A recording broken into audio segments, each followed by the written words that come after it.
reason. Now y'all need to know this term. Here's the term. It's called idiopathic, and I'm going to spell that word for you. Any kind of heart disease can result in heart failure, but the two most common causes of heart disease are coronary artery disease, which I had, coronary artery disease, and high blood pressure. Now, it goes ahead and says like this. Now, listen carefully. Now, in other words, disorders unrelated to the problems of coronary arteries, the valves, or high blood pressure, whose cause often remains unknown when they can't define it. We don't know. Man, I don't know. I've been to school for 45 years in heart stuff. I don't know what's causing your problem. All right, now listen to this. Unknown can also cause heart disease. They are called idiopathic cardiomyopathy. I-D-I-O-P-A-T-H-I-C. I-D-I-O-P-A-T-H-I-C. That's idiopathic. I-D-I-O-P-A-T-H-I-C. All one word. Idiopathic means we don't know, Mr. Westmoreland. We've checked you out. Your blood pressure's fine. You didn't have, of course, this is all a lie.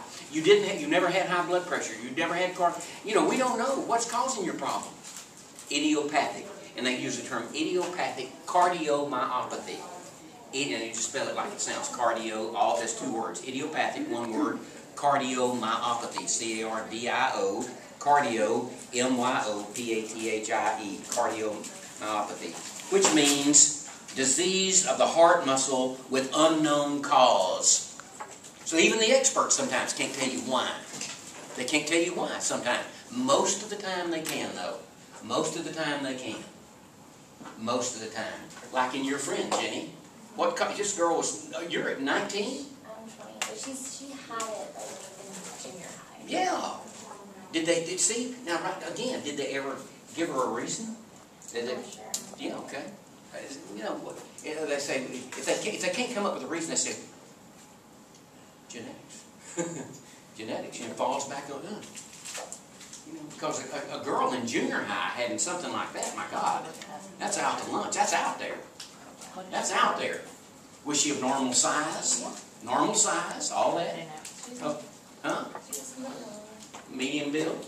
Etc.? Slim build? Sure, okay. Yeah, normal size. I mean, what would you think? You don't know, do you? They don't know. Don't have a clue. And then after her transplant, she got the cardiomyopathy. The thing that you had. The thing that I had? Coronary artery? Yeah, coronary artery disease? Yeah. Coronary artery? Now she's back on the list for her transplant because her body was back. Good lands. See, she possibly had hyperlipidemia. Genetic cause. Hyperlipidemia. Mr. Westmoreland, you've got hyperlipidemia. You eat right, you exercise, you do everything right, you've got a problem. That's where you have to medically manage. That's where you have to do what you know to do, what you can't do. So I have a feeling this girl had some genetic situation. I really kind of do. But I'm not a doctor. All right, okay, everybody. Now, we were talking about this the other day, but all this is good stuff. Because if you get into nursing, everybody, when you get into working for somebody, you will find this. Now, you work for a gastroenterologist. All right, and ask me this. A lot of people that come in, they have gastrointestinal. They have high blood pressure? Yeah. Yeah. A lot of them, see? Although she works for a gastroenterologist. A lot of them that come in have high blood pressure. Oh, yeah, man. I mean, it's rampant. Okay, let's move on with this now. We're going to finish this stuff up and get into respiratory. All right, now, so we're going to come down. Hyperkalemia, we already talked about that. Chemicals other than ions. Okay, this is what happens, everybody. All right, let me show you. When you start running,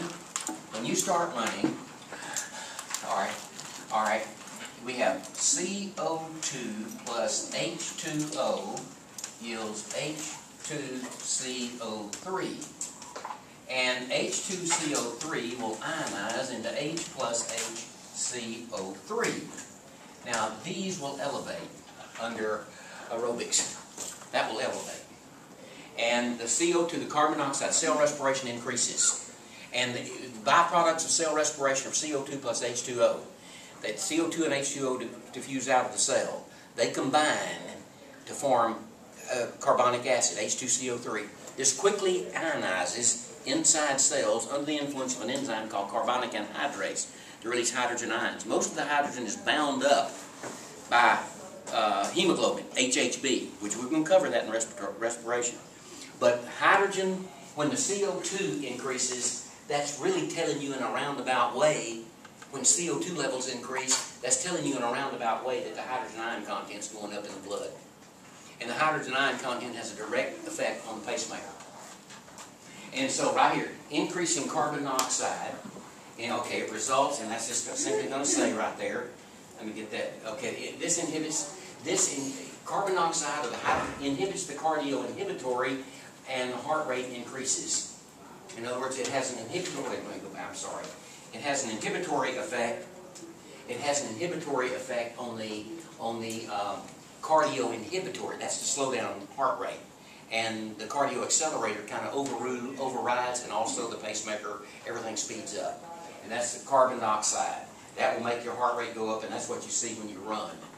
And you run or walk briskly, the heart rate's going to increase. Trust me, it's going to increase. There ain't a soul in here that can't get on put on a treadmill up like that, and get on it and kick it up to about, for walking, about 4.5, 4.6, and I guarantee you, you'll be booking it. You'll be booking it walking. And then you're going to be, your heart rate's going to go up. It will go up. Everybody's will. There's no bionic people in here. All right, now, catecholamines. Okay, another thing, everybody. So the carbon dioxide, that's one factor. These right here, catecholamines, you need to highlight that word right there. Be sure and remember the word catecholamine. That will be on your test. The word catecholamine. That's a group of chemicals that epinephrine and norepinephrine belong to. Epinephrine and norepinephrine belong to the catecholamines. And this will, the catecholamines, this is what your heart transplant friend, this is what will increase her, one thing will increase her heart rate when she starts walking or does something. Is she pretty much bedridden now? I mean, does she get out much? Do you ever see her? Yeah, all the time I used to live with her. Oh yeah, but she's doing fine. I mean, she's okay. She's needs on the list for another. Oh man, and you're 20. She's 20. Sometimes, like whenever she goes for her checkups, like they keep her, and then like when she starts feeling kind of weird, she just goes to the hospital for a couple days. Man, that's really a sad situation. That's really, that's an unfortunate situation for somebody, for anybody, but somebody especially that young. Yeah. Oh man, for anybody, it's not a good deal. But okay, but anyway, epinephrine, norepinephrine, and also another brain chemical called serotonin. This is what Prozac does. You know what Prozac is? You ever heard of Prozac? Serotonin uptake inhibitor. That's the serotonin, and serotonin, of course. Serotonin inhibits the uptake of serotonin, and that'll put a person kind of on easy straight. Prozac, antidepressant, that sort of thing. I knew a cop one time that was on that. Scary too. All right. Then, okay. All right. In fact, his wife worked for me in the grocery store. He would drive from that little town to Brenham. Now, of course, they divorced. She got all of him she could stand. And they divorced, and now he works, I think, in Leon County. But it was kind of scary. He'd kind of go off, He really would. That was really kind of scary. All right, but anyway, digitalis. Okay, now right here, catecholamines. Remember those, epinephrine, norepinephrine, have a direct effect on the pacemaker. Who is the pacemaker? Does everybody know? SA node. Don't forget that. The pacemaker is the SA node. All right, we're going to move on down. Now, digitalis. I had a woman in class one time, and she was an older woman at that time,